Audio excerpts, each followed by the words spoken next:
Welcome. This is Algebra 2, Unit 5-2. In this unit, we want to talk about one-to-one functions. So in your notes, just write one-to-one functions, and that these kind of functions have inverses that are also functions. So you really need to think back to when I talked to you in Algebra 1, or other teachers have, about what functions look like. And let me remind you, if you're in my class, we talk about dating, and we talk about demand. And that's all that we're real concerned with in functions, is looking to make sure that demand doesn't cheat. So we could have any kind of numbers over here for the range. Okay, because you don't really look at the range. You focus right in on domain. Now, if the domain by chance repeats and cheats, then it's not a function. So for example, I could change one of these domains so that it is the same as a prior one, and now that would create something that is not a function, because the 3 shows up with 7, then he shows up with 6. He's not dating the same person. Now, if it happens this way, where it is the exact same number, that's still a function. So hopefully that reviews in your mind well enough, and if you weren't in my class, now you kind of get how I see it. So, when we look at a quadratic, the x squared, the parabola, if we were to plug in -4 squared would be 16, half of 16 is 8, plus 2 would be 10. And if we go over here at -4, 10, that's where that point is. Now, -2 squared is 4, half of 4 is 2, plus 2 is 4. So that's right where that point is. 0 squared is 0 times half is 0, plus 2 is 2. That's how we get that point. 2 squared is 4, half of 4 is 2, plus 2 is 4.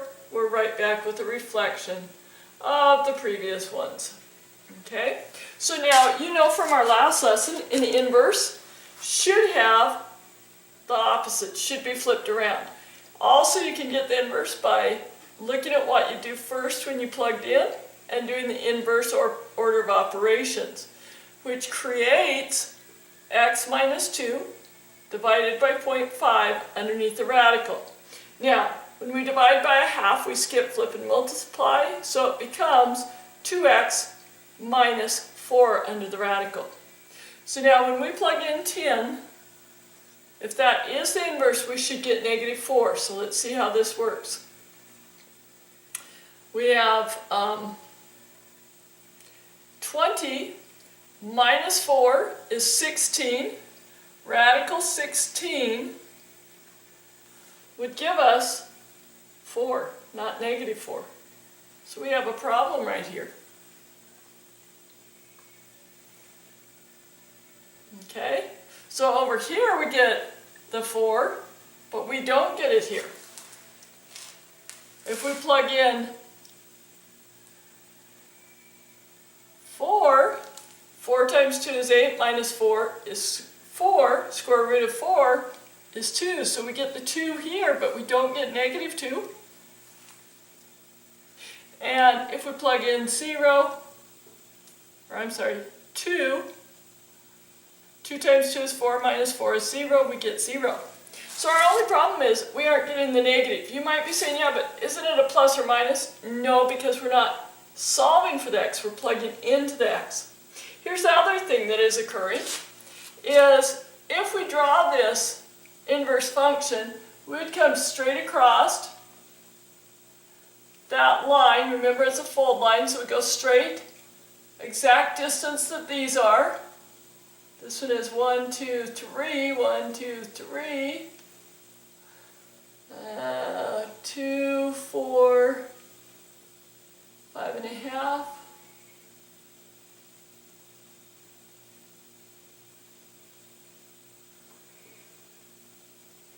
And this is what it would look like for all of those. The problem is that if I draw in this function,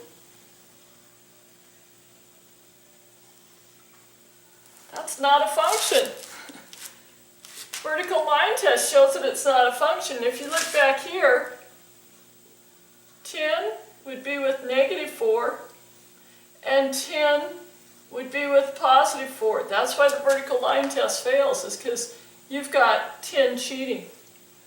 That's not a function. So what limits are needed in order to make this a one-to-one function so that it will create a function for an inverse? How could we limit it? Well, you might say, well, if you took away this bottom line here, then you wouldn't have it doubling. And you're exactly right. That's what we do right at the vertex. We cut it off, and so we put a limit on this x squared function to say when x is greater than or equal to 0. And that will create the one-to-one function with an inverse that's a square root. So a square root function, the function rule, has to have a square root in it, otherwise it wouldn't be a square root function. The square root means that there is a root, a square root in it. The inverse of the square root is the x squared with this limitation. We have to have that as you just saw y. Okay, it's defined only for values of x that make the expression under the radical sign non-negative. Otherwise, if you think back to the previous course, it would become an imaginary number with a negative under the radical. Okay, so here's an example when we might use the squared and the square root function. Let's say we're going a distance, or we're dropping an object, and the distance in feet that a dropped object falls in t seconds. Okay, so t is our seconds. It's like the x, it's the independent. So down here on this axis, we would write seconds. Now d is the distance in feet, so we'd write feet over here. And then if we were to plug in 0, 0 squared would be 0 times 16 is 0. So if you're 0 seconds, it's not going to fall any distance. Okay? If we put in 1 second, 1 squared is 1 times 16 is 16. So at 1, it's clear up at 16. I didn't really draw it steep enough probably, unless my scale's pretty spread out. But that's how it goes up so fast. Now, write and graph the inverse. Well, first we need to think through. To get the inverse, get the t alone, we would divide by d over t divided by 16 equals t squared. Now we'd take the root, d over t, over 16, I should have said d of t, over 16 equals t. Now it's time to switch our variables. And remember, this one is now the dependent. So this one becomes your distance. This is your time dependent on the distance. Okay? So it's the time in seconds for an object to fall a certain distance. Now realize, because we've switched these, now our seconds, kind of unusual, is on our dependent axis, and our distance is on our independent axis. Let me just show you when we might use that kind of an equation. How long will it take a penny to fall 64 feet? Remind me in class to tell you a time when I wish that I could have calculated the amount of time it took a comb to fall out of a window 9 stories up. It would have really helped me to have done that. It saved me a lot of embarrassment. So how long will it take for a penny to fall 64 feet? Well, our distance is 64 feet. So we plug it in, divide it by 16. 16 goes into 64. That would be radical 4 times. So we're saying our time will be the square root of 4. And this is a great one to explain why we don't have plus or minus. Square root of 4 would be 2.